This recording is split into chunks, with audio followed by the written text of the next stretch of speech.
ویدیو برای اوناییه که بی‌تاب رسیدن به پول هستن و مخصوص اوناییه که حتی لحظه‌ای صبر ندارن.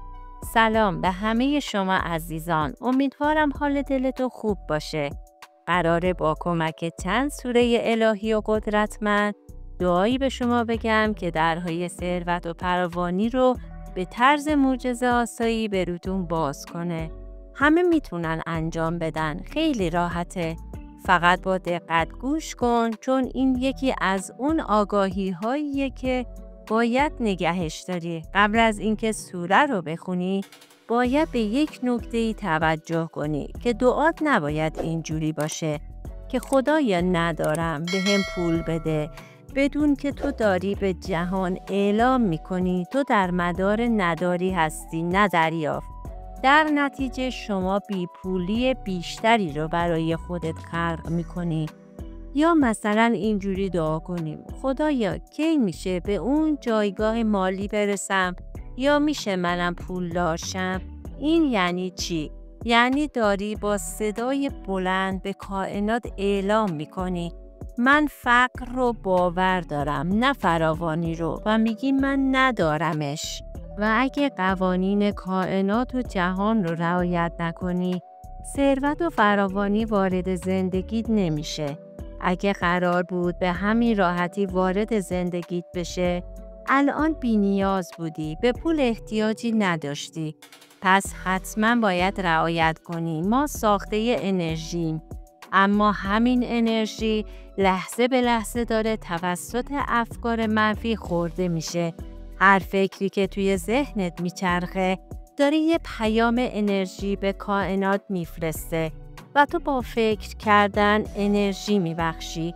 حالا حساب کن، ببین چقدر فکر میاد تو ذهنت که اون انرژی رو میخورن و بی انرژی میشی و دیگه انرژی برات نمیمونه که بخوای از زندگیت لذت ببری و فکر خوبی داشته باشی.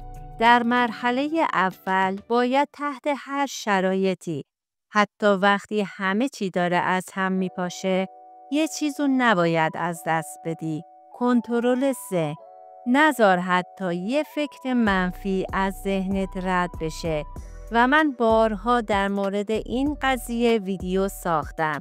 الان بخوام بگم خیلی تکراری میشه. وقتی افکار مثبت باشه، نحوه دعا کردنت هم مثبت میشه. دوست من، میدونم، آره، کنترل کردن این فکرای سمی توی این شرایط واقعا کار آسونی نیست، ولی چاره ای نیست. باید خودمونو کنترل کنیم تا بتونیم از پس مشکلات بر بیایم.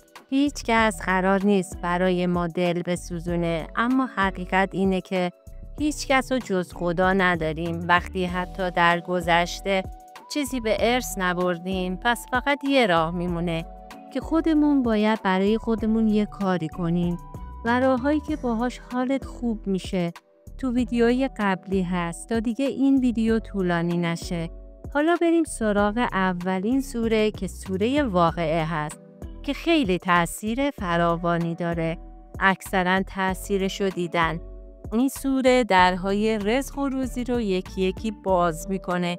سوره واقعه همون کلیدیه که انگار برای قفلای مالی ساخته شده. از قدیم گفتن خوندن هر شب این سوره یعنی بستن در فقر و باز کردن راههای بی نهایت روزی، و خیلی زود سریع هم تموم میشه چون خواندنش خیلی لذت بخشه. دومین سوره سوره مزمله که هم برای بهتر نگه داشتن روابط خوبه، هم برای رزق و روزی. این سوره رو میتونید روزی یک بار بخونید. سومین سوره سوره زاریاته. در روایات آمده اگه کسی با نیت پاک سوره زاریات رو بخونه، باعث برکت در زندگی و گشایش رزق اون میشه و به آدمی امید، آرامش و توکل میده. و میتونید سوره زاریات رو هم روزی یک بار بخونید. این سوره ها مشکلی ندارن، هم میتونید روز بخونید، هم میتونید شب بخونید. و بعدی آیت الکرسی هست که باعث میشه مسیرهایی باز بشه که حتی بهشون فکر هم نمی کردی. ایده ها، فرصت ها، آدم هایی که میان سر راهت که درهای ثروت رو به رود باز میکنن. پنجم سوره ابراهیمه. این سوره برای کساییه که وسط راه خسته شدن، شک دارن و ناامید شدن. سوره ابراهیم مثل یه چراغ امید روشن میکنه که بگه با سختی ها بجنگ، اما خدا را فراموش نکن. این سوره برای گشایش در کار و روزی هست تا نعمت جذب کنن. حتی میتونید همش رو بخونید یا میتونید هر کدومو که دلتون خواست انتخاب کنید. بستگی به خودتون داره، چون این سوره های رزق و روزی هستن و سختی ها رو کنار میزنن.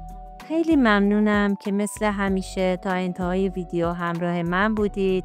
اگر میخواهید انرژی زندگیتو از نو بسازی، ویدیوهایی که گذاشتم رو حتما ببین، به دردت میخوره. تا آگاهی بعدی، خدا یار و نگهدارتون باشه.